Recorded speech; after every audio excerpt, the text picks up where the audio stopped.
असणारी पहिली निवडणूक मृत्यूनंतर एखाद्या नेत्याच्या ती बिनविरोध करण्याची प्रथा परंपरा महाराष्ट्रामध्ये होती. ती प्रथा परंपरा मोडली भारतीय जनता पक्ष.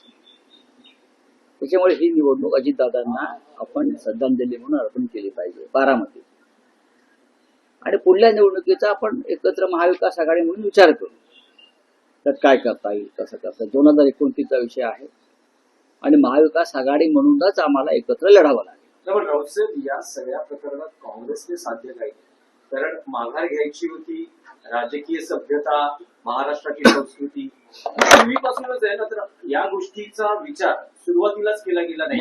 असं नसतं. आणि नंबर 2, राहुरीमध्ये शरद पवारांनी उमेदवार ठेवलेले आहेत.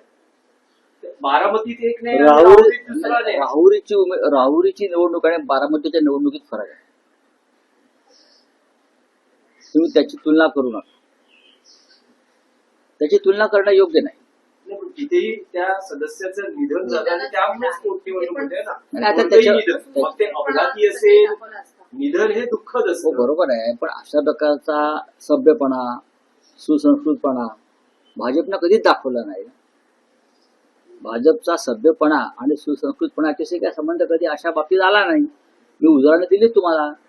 पंढरपूरची पोटनिवडणूक असेल किंवा नांदेडची लोकसभा पोटनिवडणूक असेल, हा सभ्यपणा भाजपच्या बाबतीत दिसला नाही. त्याच्यामुळे बारामती अपवाद आहे. मुळात निवडणूक कोणती बिनविरोध होऊ नये, पण तरीही आम्ही बारामती अपवाद करतो. तर मुंबई महापालिकेच्या विकास निधीमध्ये एक विषय, मुख्यमंत्री एकनाथ शिंदे तुमच्या खासदारांची भेट घेतली असं कळत आहे. त्यांच्यामध्ये बुधवारी रात्री बैठक झाल्याचं देखील कळत आहे. कुठल्या बुधवारी? या बुधवारी. कुठे झाली? ठाण्यात बैठक कशी पार पडली? त्यात विषय असा आहे की ऑपरेशन टायगर हे लवकरच प्रत्यक्षात येणार आहे. आणि सध्या एकनाथ शिंदे साताऱ्यात आहे. साताऱ्यात त्यांनी साधारण 9 पैकी 8 खासदारांशी संपर्क साधला आहे असं म्हटलं जातं. त्याच्यामध्ये अरविंद सावंत यांचं सुद्धा नाव आहे. नाही, पण अरविंद सावंत आणि देशमुख यांनी तो दावा फेटाळला. पण पुन्हा एकदा म्हणजे वारंवार ऑपरेशन टायगर आहे. बघा, ऑपरेशन जे असतं की नाही हे एकदाच केलं जातं.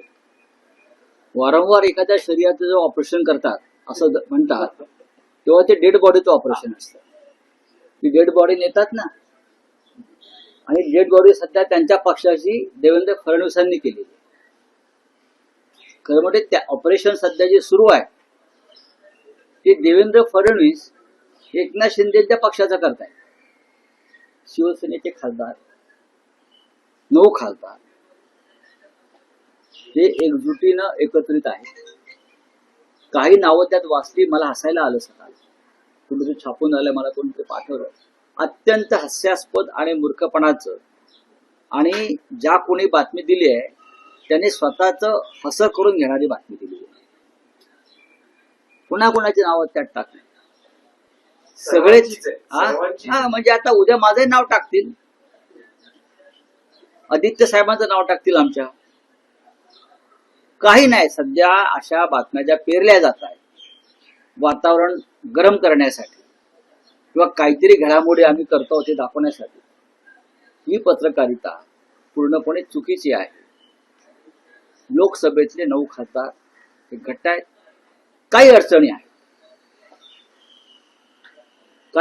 आहेत, त्या अडचणी काय आहेत तर विरोधी पक्षाच्या खासदारांना महाराष्ट्रामध्ये अजिबात विकासाचा निधी दिला जातो.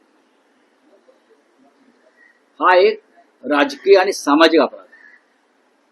तुम्ही सत्ताधारी पक्षाच्या खासदारांना कोटी-कोटीचा निधी देता, पण लाखो लोकांनी निवडून दिलेल्या इतर खासदारांना निधीपासून वंचित ठेवता. तुमच्या बापाच्या खिशातले पैसे आहेत का? देवेंद्र फडणवीस यांना जर राजकारणामध्ये मोठी झेप घ्यायची असेल,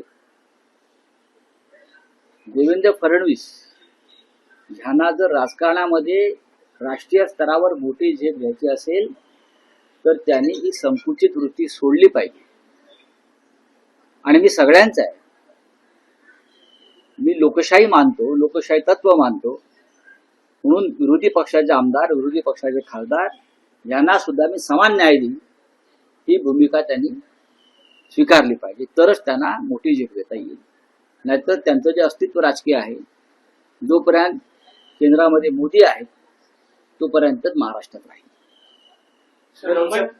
सर मुंबई महापालिकेत ज्या काही ठाकरे गटाच्या नेत्यांना फक्त 25 लाख रुपयाचा निधी देण्यात आलेला आहे, तर इतर सत्ताधारी पक्षांच्या नेत्यांना ज्या काही 2 कोटी ते 20 कोटीपर्यंत भरभरून निधी तोच तर देण्यात विषय मी सांगतोय ना आता.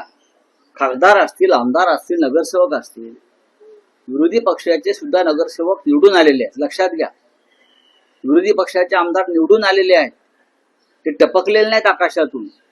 खासदार निवडून आलेले आहेत. आणि हा जनतेच्या तिजोरीतला पैसा तुमच्या पिताश्रींच्या खिशातला पैसा नाही. मी वारंवार सांगतोय 25 लाखाची काय तुम्ही आम्हाला का बिदागी देताय का? आम्हीच तुम्हाला देऊ 25 लाख रुपये. राहुल, एक विषय होता की स्टँडअप कॉमेडियन कुणाल कामरा यांची काल हक्कभंग समितीसमोर साक्ष झाली. त्यात त्यांनी जे काही गाणं रचलं एकनाथ शिंदेवर, ना माफी मागितलेली आहे ना पश्चाताप व्यक्त केलेला आहे. त्यांनी असं म्हटलेलं आहे की तो माझ्या व्यावसायिक कलेचा अधिकार किंवा व्यावसायिक कलेचं स्वातंत्र्य आहे. नक्कीच कुणाल कामरा हे एक स्टँडअप कॉमेडियन आहे. ते उत्तम प्रकारचं स्क्रिप्ट लिहितात, गाणी लिहितात, विडंबन करतात. ते विटंबना करत नाहीत, विडंबन करतात. विटंबना आणि विडंबनात फरक आहे. कुणाल कामरा याने एका हिंदी गाण्यावरती विडंबन काव्य नव्यानं रचलं, जसं आचार्य मराठीमध्ये करायचे, रामदास फुटाणे करतात. त्याच्यामुळे या सगळ्या गोष्टीवरती आता फार तणाव निर्माण करणं आणि विधिमंडळाच्या त्या हक्कभंग समितीचा वेळ आणि खर्च वाया घालवणं योग्य नाही. बोलिये हिंदी में क्या है? वेगळा विषय आहे. काल वानखेडे स्टेडियमवर एक कार्यक्रम झाला आणि त्यात मुख्यमंत्री आणि आशिष शेलार उपस्थित होते. त्या वानखेडे स्टेडियमवर अनेक क्रिकेटमध्ये पार्टनरशिप रचल्या गेल्या, असा एक संदर्भ देत आशिष शेलारांनी जे विधान केलं ते अत्यंत वेगळ्या पद्धतीचे किंवा आशिष शेलारांच्या मन की बात आहे. ते असं म्हणतात की देवेंद्रजी तुमचा पहिला मुख्यमंत्री पदाचा शपथविधी याच वानखेडे स्टेडियमवर पार पडला, त्यामुळे माझ्याशी असलेली तुमची पार्टनरशिप तोडू नका. जो माझ्याशी भागीदारी करतो तो आतापर्यंत सफलच झाले नाही. मला माहित नाही या संदर्भात. मी कधी क्रिकेटची मॅच पाहत नाही. मी या क्षणापर्यंत वानखेडे स्टेडियम पाहिलेला नाही, एवढंच मी सांगतो. मी कधी क्रिकेटची मॅच पाहत नाही. मी वानखेडे स्टेडियमवरती अद्याप पाऊल ठेवलं नाही. कोणत्याही क्रिकेटच्या मैदानावर गेलो नाही. पण आशिष शेलार यांचं जे वक्तव्य आहे हे भाजपांतर्गत सध्या जे वादळ उठलेलं आहे त्या वादळाची एक सुरुवात. राजकीय पार्टनरशिप बद्दल ते म्हणता आहे आणि ते आवाहन करतात मुख्यमंत्र्यांना, माझ्याशी असलेली पार्टनरशिप तोडू नका. तुम्ही तेच तर म्हणतोय भाजप अंतर्गत. म्हणजे एखाद्या टीम मध्ये जेव्हा कुरबुरी असतात तेव्हा संघ हारतो. एखादी टीम जेव्हा एकसंघ नसते आणि टीम मध्येच एकमेकाचे पाय ओढण्याचे प्रयत्न होतात किंवा एकमेकाला अडकवण्याचे प्रयत्न होतात तेव्हा ती टीम, तो संघ कोसळून पडतो. वह हिंदी में क्या है भाई? बंगाल में फैक्ट्री बनाई गई है. नरेंद्र मोदी कह रहे हैं कि बंगाल में बम बनाने वाली फैक्ट्री बनाई गई है. इस संदर्भ कब करेंगे? तो गुजरात में ड्रग्स बनाने वाली फैक्ट्री बनाई गई. ये सही है क्या नहीं? देश में जितना भी ड्रग्स अब तक पकड़ा गया है, लाखों करोड़ों का, वो सब तो गुजरात के मुंद्रा पोर्ट पर उतरा है ना. और वो ड्रग्स अफगानिस्तान से आया है और भी देशों से आया है और वहां से उसका पूरा सार्वजनिक वितरण होता है. ड्रग्स बम से भयंकर.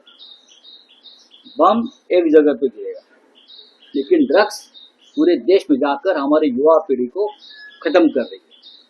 मोदी जी आप देश के प्रधानमंत्री हैं और कुछ दिन आप अगर रहना चाहते हो प्रतिष्ठा से तो ऐसी प्रकार की अभद्र बातें मत करिए. सर, बजरंग के राष्ट्रीय अध्यक्ष प्रवीण तोगड़िया, उनका कहना है कि मुझे भारत का सर, प्रधानमंत्री ओवैसी जो है एकला चलो नाम लगा है बंगाल में, किस तरह से बीजेपी को फायदा क्या? ये बीजेपी को फायदा करने के लिए हमारे ओवैसी साहब जो है वो इस प्रकार के हथकंडे अपनाते हैं.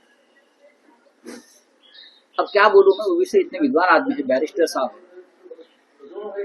संयम रखना चाहिए और अपोजिशन में जो अपने साथी है उनके साथ बातचीत करनी चाहिए.